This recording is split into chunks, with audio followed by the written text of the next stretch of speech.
Namaste to all. Few important questions I received in the last couple of days. Can I continue my sadhana in my house where I am the only vegetarian? All my relatives, including my parents and grandparents, they consume non-veg food. And also, can I do service to my parents who are non-veg eaters? Yeah, it's a very difficult situation to live in a house where everybody is eating non-veg and you are vegetarian. I appreciate you very much, and I have also known some people who have done this kind of, tapasya, that all the people in the house, in all the locality where they live in, they eat non-veg except that person who left eating non-veg because of listening to Acharya, etc. So yes, you can continue your sadhana in your house. You can do even havan and everyday name jap and yoga abhyas, etc. in the house where non-veg is cooked, because that is your house. You cannot go out for sure. So please continue your sadhana and pray to Paramatma, and also try to, if possible, try to educate to your parents also slowly, not directly, but indirectly. You can show my videos, you can show my Acharya videos or other Acharyas videos where people have advised from the Vedic scripture about why we should not eat non-veg, etc. And also you can read the book written by my Acharya and translate them in their own language, like Protect the Holy Cow, says Vedas. That's a very, very beautiful book written by my Acharya, where Paramatma prohibits eating non-veg in the Vedas. So you can read those mantras and explain to them the punishment given by Paramatma in the Vedas, that when we eat non-veg, what punishment Paramatma gives. So by that, slowly, not in an offensive way. You cannot say offensive that you should not eat non-veg, because 95% of our population in the world is non-veg eaters. So you can try to explain to them in a gentle manner. It is up to them to take it or leave it. But you continue your tapasya, you continue your sadhana, and every day after Agnihotra, you pray to Paramatma to give sadbuddhi to your parents and relatives, and also inspire them to pray to Paramatma to inspire them to live non-vegetarian diet. So this is a very, very good thing. So you can continue your tapasya and upasana in your house, because you are anyway, you are not consuming non-vegetarian food. And also, can I do service to parents who are non-veg eaters? Yes, of course, you must continue, because parents are the one who gave you birth, and they have brought you up, and they have given you life, they have given you education, they have given you everything. So you must serve your parents even though they are non-veg eaters. And of course, one thing you cannot serve is serve in the sense you can help them, you can press their feet and hands, etc. All those services okay, but don't serve them non-veg food. When a situation comes that you must serve them food, then serve them vegetarian food, don't serve non-veg food. This you must avoid. And also, like somebody was asking today that can I avoided washing the non-veg utensils in my house, other work I was doing. Yeah, that is good thing. So avoid washing the utensils which was used in cooking non-veg food, avoid serving them non-veg food, etc. Other than that, all service, please do them, please help them. In their old age, you must become a sahara to them. This is very, very important. Another question is how much to donate to your Acharya, and also how much to donate to Vedic Dharma every month. Please guide. I'm unable to get a clear picture. So I made a video yesterday. So in that video, one person was asking a question, and also I got another question on donation. See, how much to donate to Acharya? I just give a rough, because today we are living in a world where the inflation is extremely high. Example, in a place like Bangalore, the rent is so high. When I started living in a rented house in Bangalore, I was paying 10,000 per month.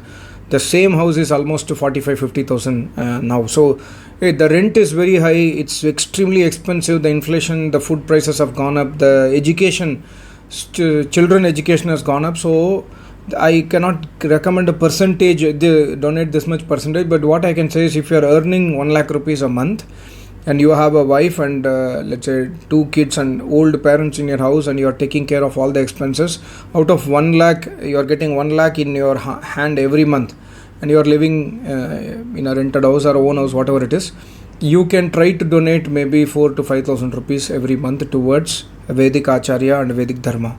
Approximately, depends upon the your budget. And secondly, if you are a bachelor, and similar situation, you are a bachelor, you are earning 1 lakh, you can go double the amount, maybe 10,000 a month. You can allocate towards Vedas. You can not only donating to Acharya, you can 1 month you can donate to Acharya, 1 month you can You can purchase some books. 1 month you can save that money to purchase a ticket to travel towards Acharya. These kind of things, everything comes in the service to Acharya, service to Vedas, service to Paramatma. Hard, you are putting your hard Acharyaya Priyadanam. The shloka in Upanishad says Acharyaya Priyadanam.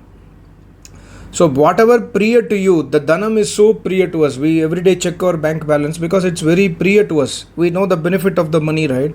So the shloka says priya dhanam. Whatever is priya to you, try to donate to Acharya. But it's not that you donate a percentage, like Veda says 8% to 10% you must donate. So I have to donate 10,000. I'm earning only 1 lakh. No, it depends on your capability and capacity also. And the higher limit may be 8 to 10%. But today you are earning 1 lakh and your kharcha every month is almost 95,000.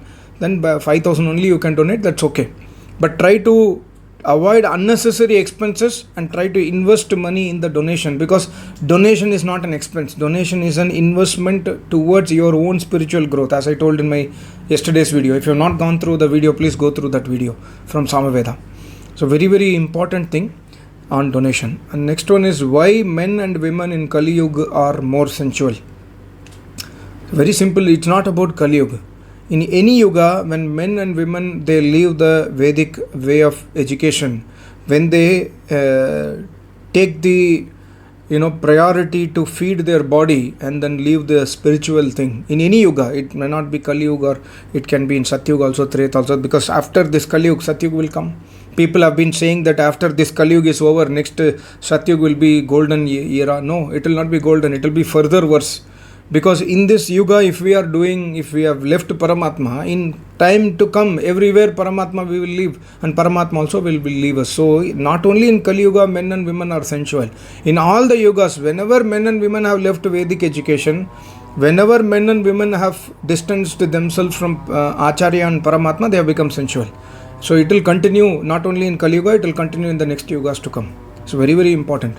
So the only way to control our sensual feelings, see, Paramatma has given the sensual feelings with a purpose, that okay, you have this feeling, thereby you utilize this to produce kids, and then after that you control this feeling.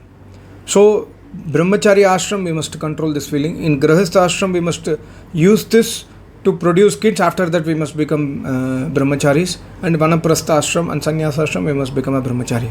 So not only in Kali Yuga, in every yuga, men and women always were sensual if they did not receive the Vedic education. And not only in Kali Yuga, in every yuga, men and women were all tapasvis, because whenever they received Vedic education. Even today also, men and women who are all in the Vedic path, they are all not sensual people. They have tried to control their senses. They have become brahmacharis even in today's yuga. That we must understand. Next question is, I am alone, I am a bachelor, I cannot cook, so I have to eat outside.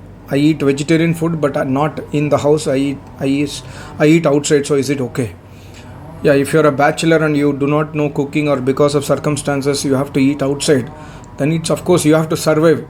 It's okay or not? Yeah, it is not okay from the point of view of Paramatma, but Paramatma says, you learn cooking and do cooking. In half an hour you can cook 1 roti, 1 dal, but if you do not have time because of circumstances, you must eat outside. So try to choose a place which is little bit neat and clean, and also try to go to restaurants which only serve vegetarian food. They do not cook both the food there. Like some people have this thing that okay, I am going to eat vegetarian only, but it's a non-veg restaurant. Try to avoid that, unless otherwise it's unavoidable, it's okay, but otherwise try to avoid those places. And is it okay to eat outside? Yeah, it's, if you are doing Agnihotra in your home, if you are doing name jap, if you are surrendering yourselves to Paramatma, then it's okay. I mean, it's okay in the sense, leave the results to Paramatma. I'm not the judge to say okay or not, but you are trying to do your best at the current situation. So when you try to do your best, Paramatma always will support us. That we must understand.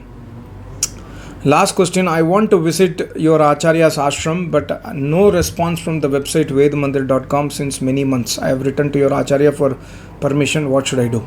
So this question I've been getting from many people. So if I know the person who is like this person who has commented, I know her, she is quite jigyasu. So if you are jigyasu and I know that you are a jigyasu, in case you are not getting response from the website vedmandir.com, see, my Acharya does not run the website. my Acharya is sitting in Himachal Pradesh. He's in Tapasya. So the person who runs the website, he sends the questions to Acharya, but Acharya is busy in his Tapasya. So many times it gets delayed. So in that case, if you really want to visit Acharya's ashram, my only suggestion is don't visit without knowing, number one, whether Acharya is there in the ashram or not. Number two, sometimes Acharya is in Mount Sadhana, he does not meet anybody, right? So that time if you visit, you are going like the person has written from Europe country. So in that case, visit Acharya's ashram. I can help you. Please write to me at yourvedas@gmail.com with your name and detail, who is going, what is your interest, how long you are learning or following the channel, why you want to visit Acharya. This kind of give me a context. I will try to reach somebody in ashram to convey this message to Acharya and take a timing and get back to you. But this I will not do with everyone, only for people whom I know through my, many people comment, so I know those people, that these people are following my channel, they are asking questions, they are jigyasu people. So for those people I will surely support like this. Please write to me yourvedas@gmail.com, then I will surely support you. And more questions, please reach out to me through the YouTube or through my email ID yourvedas@gmail.com, and also many people are in touch with me through WhatsApp. So for you to get my WhatsApp number, please comment your WhatsApp number in my email ID. I will get back to you. Thank you so much. Namaste. Om.